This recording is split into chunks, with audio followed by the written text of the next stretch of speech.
بسم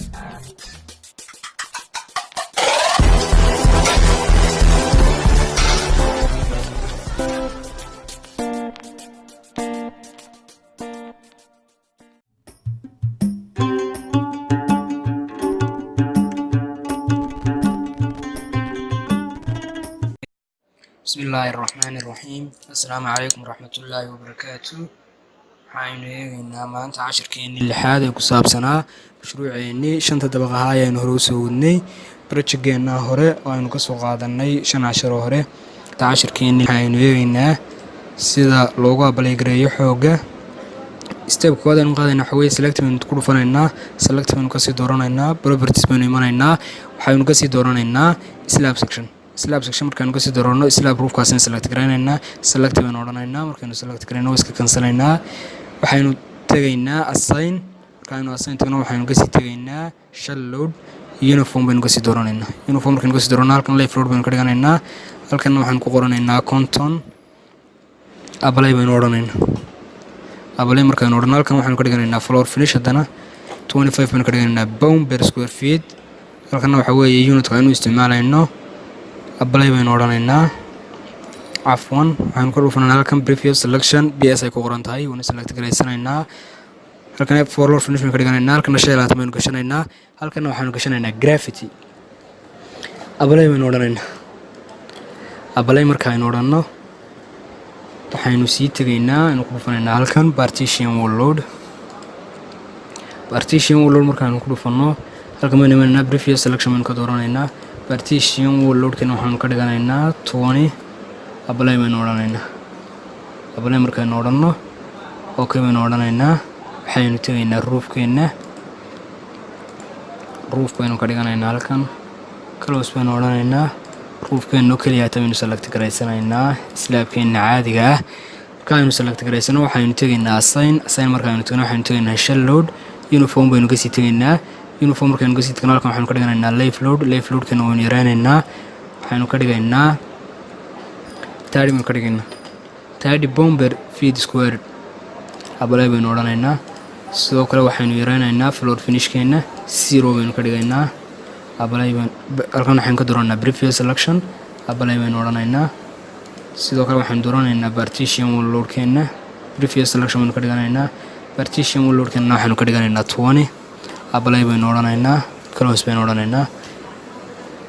haddana dib baynu ugu noqonaynaa select baynu ka dooranaynaa. sidii hore oo kale properties baynu tegaynaa, waxaynu ka dooranaynaa slab section. markaynu slab section ka doorano waxaynu dooranaynaa stair slabkeenna, select baynu odhanaynaa. markaynu stairkeenna select garaysano waxaynu tegaynaa sidii hore oo kale assign, waxaynu kasii tegaynaa shell load, waxaynu kasii dooranaynaa uniform. live load baynu halkan ka dhiganaynaa 100 baynu ka dhiganaynaa. live loadkeena ku dhacaya stairku ka badan yahay, live loadkana stairku ku dhacaya waa uu ka badan yahay live loadkana ku dhacaya floorkeena caadiga ah. apply baynu odhanaynaa. previous selection baynu ku dhufanaynaa, waxaynu dooranaynaa partition wall load 25 baynu ka dhiganaynaa. apply baynu odhanaynaa, okay baynu odhanaynaa. markaaynu okay odhanno intaa waxaynu kaga soo gudubnay waanu ku apply garaynay xooggeenii taangii slaabkeenna. okay baynu odhanaynaa. water tankii slaabkeenna imikana ku apply garaynaa xooggiisii.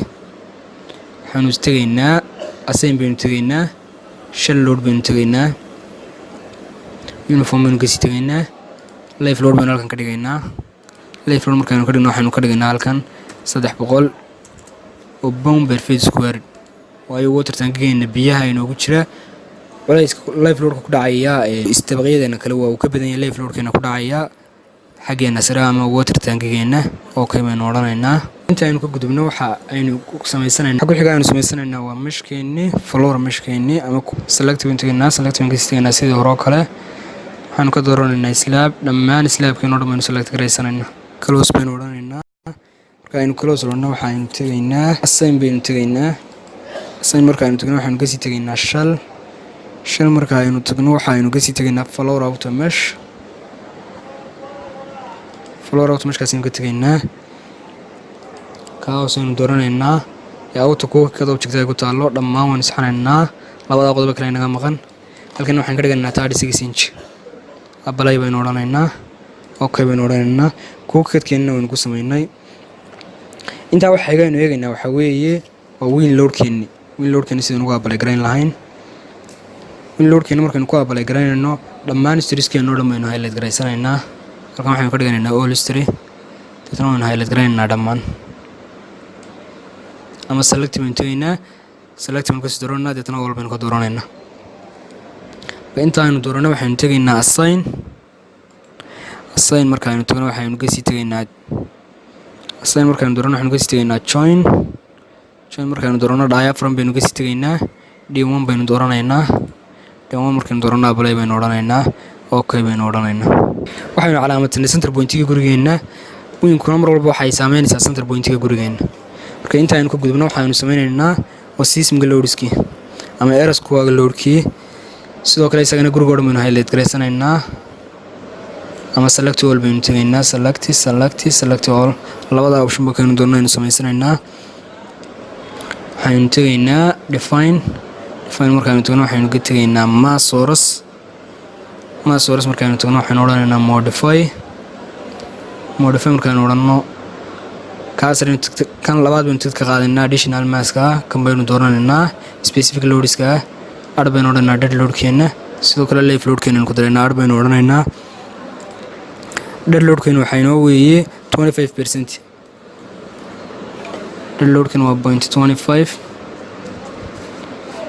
modify baynu odhanaynaa, live loadkeena waa inoo 1, okay baynu odhanaynaa, yes baynu odhanaynaa, okay baynu kasii odhanaynaa. intaas inuu ugu dhan yahay. Assalaamu calaykum waraxmatullaahi wabarakaatuh. intaan isugu iman doono casharkan ku xiga.